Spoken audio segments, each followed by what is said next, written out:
श्री गणेशाय नमः। विष्णु भगवान की जय। कार्तिक मास महात्म 11वां अध्याय। नारद जी ने कहा, एक समय जलंधर पत्नी सहित असुरों से सम्मानित हो सभा में बैठा था। तभी परम कीर्तिवान श्री शुक्राचार्य जी वहां पहुंचे, जिनके तेज से सब दिशाएं प्रकाशित हो गई। गुरु जी को आता देख असुरों सहित सागर पुत्र ने उठकर बड़े आदर से प्रणाम किया। तेजस्वी शुक्राचार्य जी ने सबको आशीर्वाद दिया।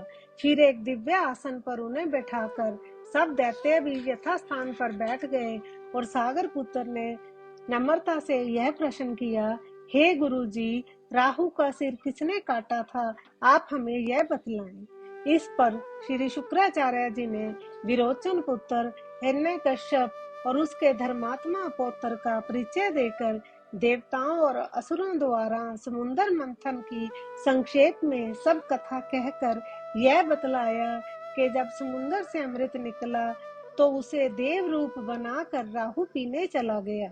इस पर इंद्र के पक्षपाती भगवान विष्णु ने राहु का सिर काट डाला। यह सुनने के साथ ही जलंधर के नेत्र लाल हो गए। उसने बड़ा क्रोध किया। फिर उसने धस्म नामक दूत को बुलाकर गुरु का कहा हुआ सब वृतांत सुनाया और उसे यह आज्ञा दी, तुम शीघ्र ही इंद्रपुरी में जाकर इंद्र को मेरी शरण में लाओ। धस्म जलंधर का बड़ा निपुण दूत था। वह शीघ्र ही इंद्र की सुधर्मा नामक सभा में जा पहुंचा और जलंधर के शब्दों में इंद्र से कहा, हे देवता धम, तुमने समुद्र को क्यों मथा और मेरे पिता के सब रत्नों को क्यों ले लिया? ऐसा करके तुमने अच्छा नहीं किया। यदि तू अपना भला चाहता है तो उन सब रत्नों सहित देवताओं के साथ मेरी शरण में आ, अन्यथा हे सुराधम, मैं सत्य कहता हूँ कि तेरा राज्य ध्वंस हो जाएगा। इस पर इंद्र बहुत विस्मित हुआ और कहने लगा, पहले सागर ने मेरे भय से सब पर्वतों को अपनी खुशी में क्यों स्थान दिया और मेरे शत्रु दैत्यों की क्यों रक्षा की? इसी कारण मैंने उनके सब रत्न हर लिए हैं। मैं भी सत्य कहता हूँ कि मेरा द्रोही सुखी नहीं रह सकता।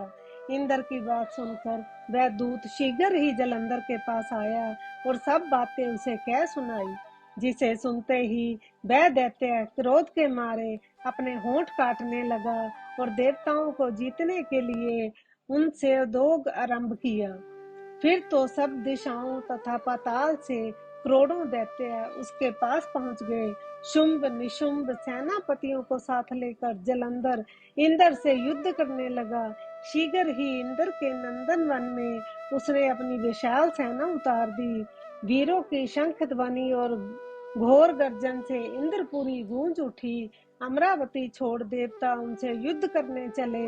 भयानक मार काट हुई।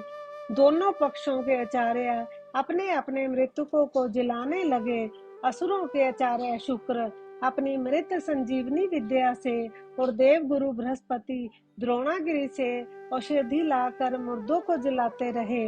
इस पर जलंधर ने अपने गुरु शुक्राचार्य जी से क्रुद्ध होकर कहा, मेरे हाथ से मरे हुए देवता जी कैसे जाते हैं? जिलाने वाली विद्या तो सब आपके पास ही है, फिर यह कैसे संभव है? इस पर श्री शुक्राचार्य जी ने देव गुरु श्री बृहस्पति जी द्वारा द्रोणागिरी से औषधि लाकर देवताओं के जिलाने की बात कह दी। यह सुनकर जलंधर और भी क्रोध हो गया। श्री शुक्राचार्य जी ने कहा, क्रोध क्यों होते हो? यदि शक्ति हो तो द्रोणागिरी पर्वत को उखाड़कर समुद्र में फेंक दो, तब मेरे कथन की सत्यता प्रमाणित हो जाएगी। इस पर जलंधर क्रुद्ध होकर शीघ्र ही द्रोणागिरी पर्वत के पास जा पहुंचा और अपनी भुजाओं द्वारा उसे जड़ से उखाड़कर समुद्र में फेंक दिया। यह भगवान शंकर का तेज था। इससे जलंधर की कोई विचित्रता नहीं थी। पश्चात यह सागर पुत्र युद्ध भूमि में आकर बड़े वेग से देवताओं का संहार करने लगा। जब बृहस्पति औषधि लेने के लिए द्रोणागिरी पर्वत पर पहुंचे तो द्रोणागिरी की जगह वहां पर उन्हें सूना मैदान मिला। तो वह भयभीत होकर देवताओं के पास आए और कहा कि युद्ध बंद कर दो, तुम लोग अब जलंधर को नहीं जीत सकोगे। पहले इंद्र ने जो भगवान शंकर का अपमान किया था, यह उसी का फल है। यह सुनकर देवता युद्ध की आशा त्याग अत्यंत ही व्याकुल हो इधर उधर भागने लगे। जलंधर निर्भय होकर अमरावती में प्रविष्ट हो गया। इंद्र आदि देवताओं ने गुफाओं में शरण ली। 11वां अध्याय समाप्त। बोलो विष्णु भगवान की जय।